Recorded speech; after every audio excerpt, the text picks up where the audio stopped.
Hi everyone, ನಾನಿಲ್ಲಿ quick and ಈಸಿಯಾಗಿ chicken pepper drain ಮಾಡೋದನ್ನು ತೋರಿಸ್ತಾ ಇದ್ದೀನಿ. ಇದಕ್ಕೆ ನಾನು 1/4 kg ಚಿಕನ್ನು, 1 ಈರುಳ್ಳಿ, ಶುಂಠಿ ಬೆಳ್ಳುಳ್ಳಿ ಪೇಸ್ಟು, 5 ಹಸಿರು ಮೆಣಸಿನ್ಕಾಯಿ, ಕರಿಬೇವು, ಕೊತ್ತಂಬರಿ ಸೊಪ್ಪು ಮತ್ತು ಸ್ವಲ್ಪ ಕ್ಯಾಪ್ಸಿಕಮ್ಮು, ಸ್ವಲ್ಪ ಗೆಜ್ಜಿಟ್ಕೊಂಡಿರೋ ಬೆಳ್ಳುಳ್ಳಿನ ತಗೋತಾ ಇದ್ದೀನಿ. ನಾನಿಲ್ಲಿ ಇದನ್ನು ಮಾಡೋದಕ್ಕೆ ಒಗ್ಗರಣೆಗೆ ಹಸಿರು ಮೆಣಸಿನ್ಕಾಯಿ, ಕರಿಬೇವು, ಈರುಳ್ಳಿ, ಬೆಳ್ಳುಳ್ಳಿ ಎಲ್ಲ ಹಾಕ್ಕೊಂಡು ಚೆನ್ನಾಗಿ ಫ್ರೈ ಮಾಡ್ಕೊತಿದ್ದೀನಿ. ನಂತರ ಇದಕ್ಕೆ ಕ್ಯಾಪ್ಸಿಕಮ್ಮು, ಶುಂಠಿ ಬೆಳ್ಳುಳ್ಳಿ ಪೇಸ್ಟು ಎಲ್ಲ ಹಾಕ್ಕೊಂಡು ಚೆನ್ನಾಗಿ ಫ್ರೈ ಮಾಡಿಕೊಂಡು, ನಂತರ ಇದಕ್ಕೆ ಸ್ವಲ್ಪ ಅರಿಶಿಣ ಪುಡಿ ಮತ್ತು ಪೆಪ್ಪರ್ ಪೌಡ್ರನ್ನ ಹಾಕ್ಕೋಬೇಕು. ಪೆಪ್ಪರ್ ಪೌಡ್ರ್ ಇಲ್ಲಿ ನಾನು ಸ್ವಲ್ಪ ಪ್ರಮಾಣದಲ್ಲಿ ಹಾಕ್ಕೋತಾ ಇದ್ದೀನಿ. ಇಲ್ಲೇ ತುಂಬ ಹಾಕ್ಕೊಂಡ್ರೆ ಅದು ಸೀದೋಗಿರೋ ಥರ ಫ್ಲೇವರ್ ಕೊಡುತ್ತೆ. ಸೊ ಅದಕ್ಕೆ ಇಲ್ಲಿ ಸ್ವಲ್ಪ ಮಾತ್ರ ಆ್ಯಡ್ ಮಾಡ್ಕೋಬೇಕು. ನಂತರ ನಾನು ಇಲ್ಲಿ ತೊಳೆದಿಟ್ಟಿರೋ ಚಿಕನ್ನ ಹಾಕ್ಕೊಂಡು ಅದನ್ನು ಚೆನ್ನಾಗಿ ಫ್ರೈ ಮಾಡ್ಕೋಬೇಕು.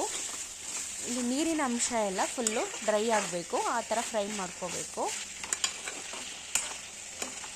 ಚಿಕನ್ನ ಚೆನ್ನಾಗಿ ಫ್ರೈ ಮಾಡ್ಕೊಂಡಾದಮೇಲೆ ನಂತರ ಸ್ವಲ್ಪ ಅದನ್ನು ಬೇಯೋದಕ್ಕೆ ಸ್ವಲ್ಪ ನೀರನ್ನ ಆ್ಯಡ್ ಮಾಡಬೇಕು.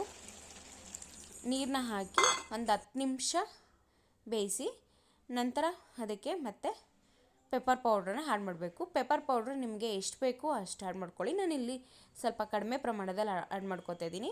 ಇದು ನೀವು ಜೀರಿಗೆ ಮತ್ತು ಮೆಣಸು ಎರಡನ್ನೂ ಫ್ರೈ ಮಾಡಿ ಬೇಕಾದ್ರೂ ಪೌಡ್ರ್ ಮಾಡ್ಕೋಬೋದು. ನಾನಿಲ್ಲಿ ಬರೀ ಪೆಪ್ಪರ್ನ ಮಾತ್ರ ಫ್ರೈ ಮಾಡಿ ಪೌಡ್ರ್ ಮಾಡಿ ಹಾಕ್ತಾಯಿದ್ದೀನಿ. ನಂತರ ಇದಕ್ಕೆ ಕೊತ್ತಂಬರಿ ಸೊಪ್ಪನ್ನ ಆ್ಯಡ್ ಮಾಡಿಕೊಂಡ್ರೆ chicken pepper dry ready. Thank you for the watching. Please like and subscribe.